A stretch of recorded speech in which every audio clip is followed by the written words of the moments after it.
Good day mga kuis. So today, pinaikot natin yung barko para malaman yung deviation curve natin if okay pa ba sa previous deviation. So ito. So yan. Bali pinaikot namin yung barko namin ng 360. Yan. Then after nyan, kukunin natin yung deviation. Let's go. So habang pinapaikot yun namin yung barko, chinek namin yung gyro course sa magnetic course. Pinag-compare namin. Yan.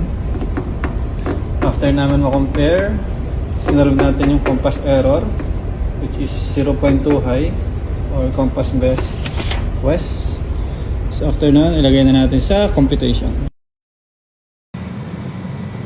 So yun na nga mga quiz. So marunong naman kayo gumawa ng compass error as per my previous video. So ang gagawin na lang natin dito is kunin yung deviation in every heading, north, south, east, west. Then after that, gawa tayo ng draft natin for deviation table. Curve lang yan, ipapakita ko. So yun mga quiz.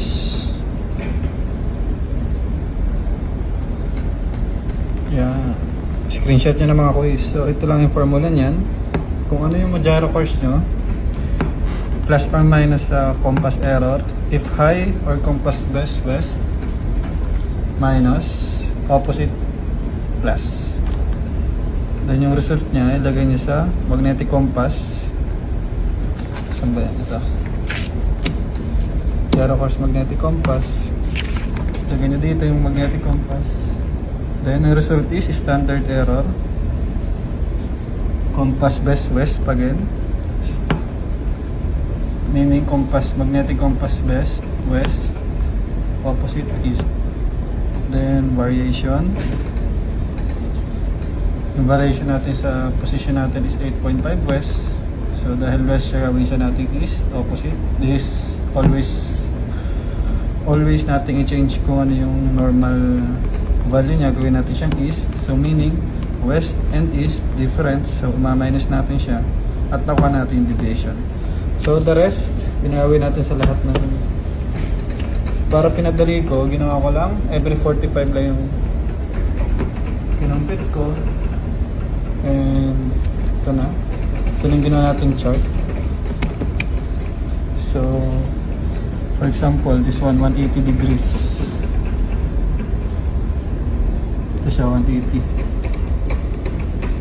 0.3 east.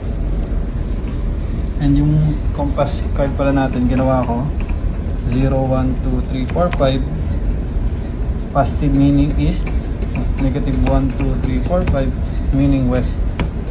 So kapag lumampas na ng 5 degrees each side yung deviation natin, kailangan natin i-adjust yung compass kasi malaki na yung error nya. So meaning, so far ang maximum value natin is 3.3 sa north, 3.3 sa north, north is 3.3. Ang pinakamababa is 0.7 west. So, as per this, and as per every 20 degrees, kinumpit na rin natin yan. Kaya nilagyan ko dito ng number. Kung ilan lahat ng mga difference nila, pinag-compare ko.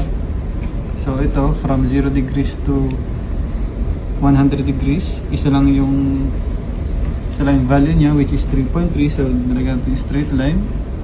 Then, dahil nga deviation curve siya, kinurve natin papuntang every change, i-curve nyo lang, i-plot nyo. Yan. Hanggang sa na-complete na natin yung deviation curve from north to south, east to west, northeast, northwest, southeast, southwest. So, dahil para sure tayo, pinotocopy natin to, ibigay natin yung isa kay Kapitan. Once na ma-approve niya, gagawin natin sa computer at lalagay natin siya dito. Gagawin natin ng certificate. Okay. So yun lang mga quiz, medyo critical to. Annually ginagawa to para malaman kung okay pa ba yung compass natin. And so far, mag 3.3 pa lang. So okay pa to. No need to adjust. Let's go.